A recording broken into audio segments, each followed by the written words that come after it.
Hello student, good morning all of you. आज जो है हम अपना सेकंड चैप्टर स्वामी विवेकानंद का रिवीजन जो है करेंगे, है ना। सबसे पहले इसमें अपने को कोई दो अनमोल विचार आपको बताने हैं, यानी याद करना है आपको, है ना। अनमोल विचार देखिए, ये अनमोल विचार हैं। आपका पेज नंबर 9 नंबर का पेज निकालिए, है ना। उसमें यह बहुत सारे अनमोल विचार लिखे हैं। तो उन अनमोल विचारों में से जो आपको सरल लगता हो वो याद कर सकते हैं। जैसे खुद को कमजोर समझना सबसे बड़ा पाप है, ऐसा किसने कहा है? स्वामी विवेकानंद ने कहा है। उसके बाद मनुष्य की सेवा ही ईश्वर की सेवा है।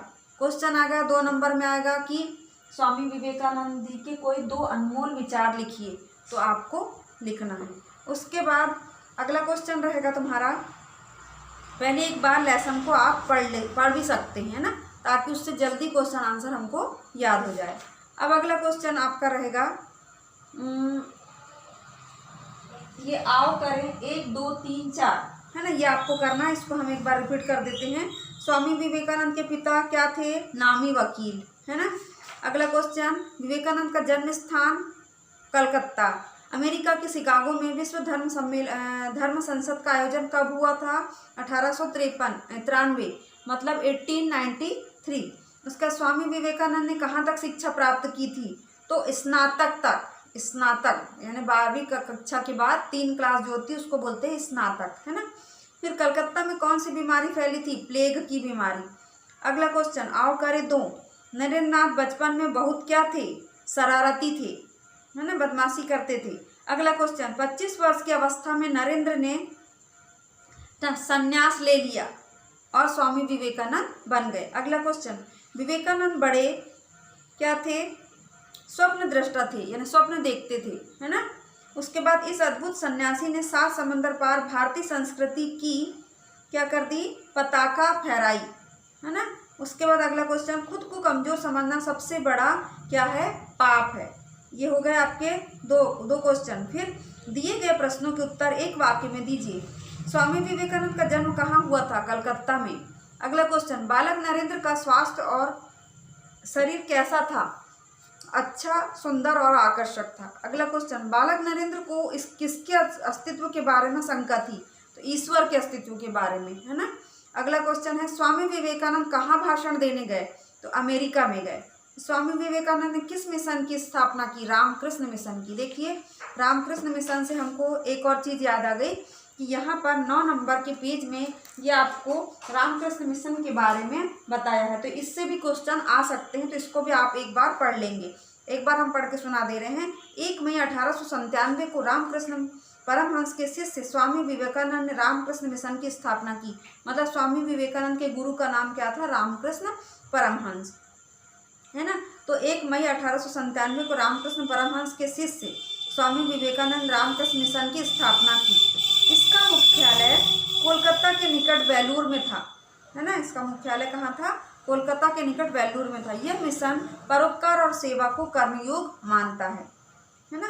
अगला आगे है, कर्मयोग सनातन धर्म का एक महत्वपूर्ण सिद्धांत है। रामकृष्ण मिशन का ध्येय वाक्य है आत्मनो मोक्षार्थ जगत हिताय च, मतलब जिसका अर्थ है अपने स्वयं के मोक्ष और संसार के हित के लिए, है ना। अंदर से भी क्वेश्चन हम दे सकते हैं कि रामकृष्ण मिशन का ध्येय वाक्य क्या है। इस प्रकार से यह मिशन दूसरों की सेवा में समर्पित और विश्व शांति के लिए प्रयासरत है। इसकी शाखाएं देश विदेश में है। रामकृष्ण मिशन को भारत सरकार द्वारा 1996 में डॉक्टर अंबेडकर राष्ट्रीय पुरस्कार और 1998 में गांधी शांति पुरस्कार से सम्मानित किया गया। तो बच्चों, इसमें से भी कुछ क्वेश्चन बन सकते हैं, इसको भी आपको तैयार करना है। देखिए, ये क्वेश्चन छूट गया था, हम लास्ट में लिख देते हैं, यहाँ पर ही लिख देते हैं। चलो, रामकृष्ण मिशन के बारे में, रामकृष्ण मिशन के बारे में रामकृष्ण मिशन के बारे में, ठीक है। ये वाला क्वेश्चन भी आपको तैयार करना है।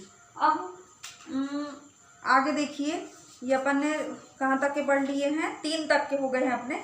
अब आओ करे 4 में स्वामी विवेकानंद की माता कैसी महिला थी? तो उनकी माता, जो पूरा आंसर लिखेंगे अपन कि स्वामी विवेकानंद की माता धार्मिक प्रवृत्ति की महिला थी। अगला क्वेश्चन, बचपन में स्वामी विवेकानंद के क्या क्या शौक थे? क्या क्या शौक थे? कुश्ती, व्यायाम, दौड़, मुक्केबाजी, घुड़दौड़, तैराकी। ठीक है। अगला क्वेश्चन, शिकागो धर्म संसद में स्वामी विवेकानंद ने क्या सिद्ध किया? तो सनातन धर्म श्रेष्ठ और उसमें सभी धर्मों को समाहित करना, है ना। आपने आंसर लिखे होंगे कॉपी में, उसको अच्छे से लर्न कर लीजिएगा, है ना। अगला क्वेश्चन, विवेकानंद कैसी शिक्षा चाहते थे? कैसी शिक्षा चाहते थे? चरित्र का निर्माण हो, है ना, ऐसी शिक्षा चाहते थे। मानसिक शक्ति का विकास हो। और कॉपी में आंसर देखना, आप लोग ने जो आंसर लिखे उसको अच्छे से याद करेंगे। अगला, स्वामी विवेकानंद ने किसकी सेवा को ईश्वर की सेवा कहा है? तो स्वामी विवेकानंद ने मनुष्य की सेवा को ईश्वर की सेवा कहा है। ये आपका आओ करे 4 तक के ये जो है क्वेश्चन हो गए हैं। रामकृष्ण मिशन के बारे में भी हमने बता दिया। अब वाक्यांश के लिए एक शब्द, तो सबसे पहले इसकी परिभाषा याद करेंगे। यहाँ पर 11 नंबर का जो पेज है उसमें ये बॉक्स बना है येलो कलर का, उसमें आपको परिभाषा दी है वाक्यांश के लिए एक शब्द की। हो सकता है अथवा में हम ये भी क्वेश्चन दे दें, तो अपने को परिभाषा याद करना पड़ेगा कि भाषा को प्रभावशाली व सहज बनाने के लिए अनेक शब्दों में कही जाने वाली बात को एक शब्द में भी कहा जा सकता है ना। अनेक शब्दों में कही जाने वाली बात को एक शब्द में भी कहा जा सकता है। किस लिए कहा जा सकता है? भाषा को प्रभावशाली बनाने के लिए। ऐसे शब्दों को अनेक शब्द के लिए एक शब्द या वाक्यांश भी कहते हैं। ये वाक्यांश के लिए एक शब्द की परिभाषा हो गई। अब देखिए 12 नंबर का पेज निकालिए। ये आपको पूरे बॉक्स में दिए हैं, इसको आपको लर्न करना है, याद करना है ना। जैसे जो कभी बूढ़ा ना हो अजर, जिसका कोई शत्रु ना हो अजात शत्रु। एक तरफ हाथ रख लेंगे, इधर आंसर तरफ, और ऐसा पढ़ पढ़ के याद करते जाएंगे। 4-4, 5-5 की जोड़ी बना लीजिए और उसको याद करते जाइए। फिर रिपीट करिए बार बार, है ना। तो कल का लेसन आपको याद हो चुका होगा, और अगर नहीं हुआ हो तो फिर से एक बार तैयारी कीजिए। और ये सेकंड लेसन जो है आज आपको याद करना। और सैटरडे को 12 बजे तक के हम डाल भी सकते हैं क्वेश्चन पेपर, तब डाल देंगे। तो सैटरडे से लेके संडे तक के 12 बजे, या संडे से लेके 12 बजे तक के मंडे तक के आपको 2 दिन भी मिल जाएंगे टेस्ट पेपर करने के लिए। आपको बिल्कुल नकल नहीं मारना है और अच्छे से करना है जितने आपसे बनते हैं। तो ये आओ करे 5 तो नहीं 6, आओ करे 6, 1 से 6 7 तक के बोल दिए तो मेरी बारी का है। आओ करे 6 और क्या है, हाँ बस आओ करे 6 तक के आपको यहाँ पर करना है। यहाँ पर हमने वो तो मेरी बारी का क्वेश्चन लिखे थे, ये एक क्वेश्चन और है यहाँ पर।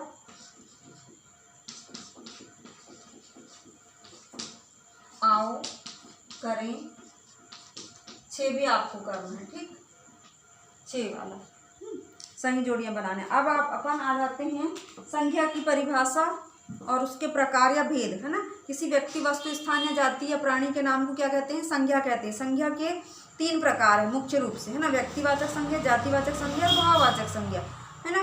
अब है जो जातिवाचक संज्ञा, उसके 2 और प्रकार हैं। यह बोला गया है अंग्रेजी व्याकरण के प्रभाव से हिंदी व्याकरण में भी संज्ञा के 2 और भेद किए गए हैं, द्रव्यवाचक और समूहवाचक। अब व्यक्तिवाचक संज्ञा में उदाहरण दिया है गीता, दिल्ली, समोसा आदि।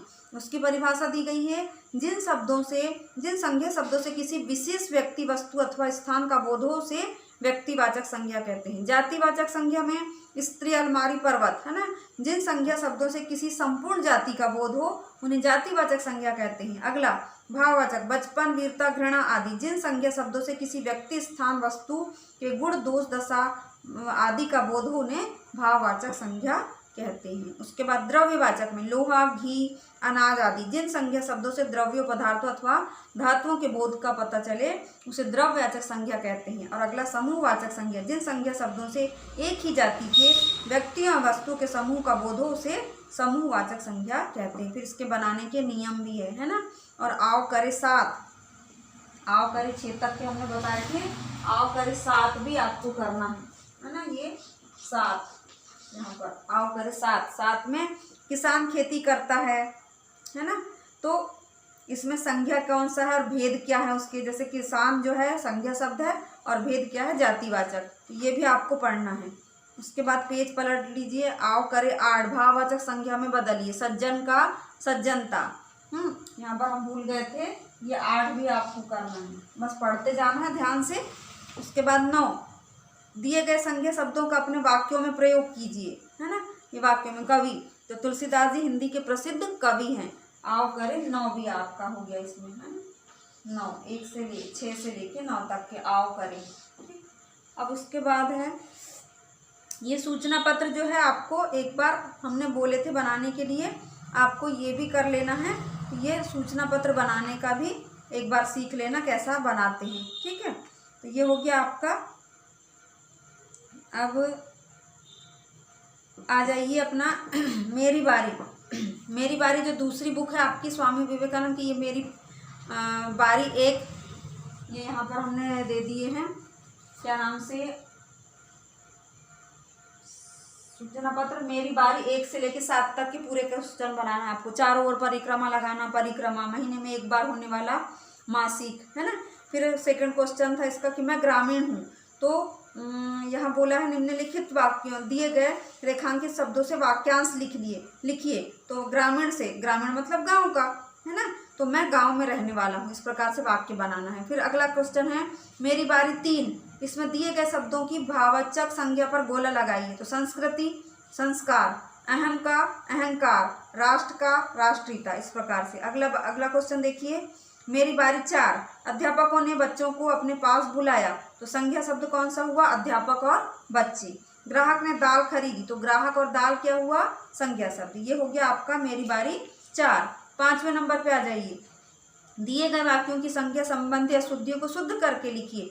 हम सोमवार के दिन ताजमहल देखने गए, तो इसका शुद्ध वाक्य क्या होगा हम सोमवार को ताजमहल देखने गए थे। वह कान से बह रहा है, तो वह कान से नहीं लिखेंगे, वह बहरा है, खाली अपन क्या लिखेंगे, वह बहरा है। शेर चिंघाड़ता है, तो बताओ शेर चिंघाड़ता है क्या बच्चों, नहीं, है ना। क्या करता है, शेर दहाड़ता है, तो अपन लिखेंगे चिंघाड़ता की जगह शेर दहाड़ता है। रामू उसका बालक है, तो रामू उसका बालक है नहीं लिखेंगे, अपन लिखेंगे रामू उसका पुत्र है। इस प्रकार सुधारना है आपको। दादाजी बहुत ज्ञानी व्यक्ति हैं, तो दादाजी बहुत ज्ञानी हैं, व्यक्ति नहीं, ज्ञानी में ही व्यक्ति समझ आएगा, है ना। फिर कुत्ता दहाड़ता है, तो कुत्ता क्या करता है, भौंकता है, तो दहाड़ने की जगह क्या करेंगे अपन, भौंकता है, ठीक है। अब है प्रश्न नंबर 6, सोचिए और लिखिए। आपके विद्यालय में 14 सितंबर को हिंदी दिवस मनाया जाने वाला है ना। ये तो लेखन है, इसको छोड़ दीजिएगा क्योंकि एक बार लेखन हमने बोल दिए हैं। तो मेरी बारी 6 कट हो जाएगा आपका, और उसके बाद 7, मेरी बारी 1 से लेके 7 तक की, है ना। अब यहाँ पर हम लिख देते हैं 6 छोड़ना है, 6 नहीं करना है ना, 6 छोड़ना है, ठीक। अब उसके बाद 7वें में वही स्वामी विवेकानंद का जो गद्यांश दिया है, स्वामी दयानंद सरस्वती आधुनिक भारत के महान चिंतक, देशभक्त और समाज सुधारक थे। ये पूरा गद्यांश पढ़ लीजिएगा आप, और ये इनके क्वेश्चन बनाएंगे। स्वामी दयानंद सरस्वती का जन्म कहाँ हुआ था, तो 12 फरवरी 1824 को। दयानंद सरस्वती क्या नहीं थे, क्रांतिकारी नहीं थे। तो इस प्रकार से ये पूरे जो क्वेश्चन है आप लोग सेकंड लेसन के भी तैयार करेंगे। और उसके बाद जब सेकंड लेसन तैयार हो जाएगा तो आपको दोनों लेसन को एक बार रिपीट करना है। आपको कल का भी समय है आपके पास में, और उसके बाद सैटरडे को 12 बजे तक भी कर सकते हैं। उसके बाद हम क्वेश्चन पेपर डालेंगे, तो देख लीजिएगा। और उसके बाद क्वेश्चन पेपर अच्छे से बनाओ, बिल्कुल ध्यान से। 2 दिन का समय रहेगा, पूरा सैटरडे रहेगा आपके पास, पूरा संडे रहेगा। जिस दिन आपको अच्छा लगता है उस दिन बना के मंडे को डाल दीजिए। तो आज की कक्षा बच्चों यही समाप्त होती है। धन्यवाद।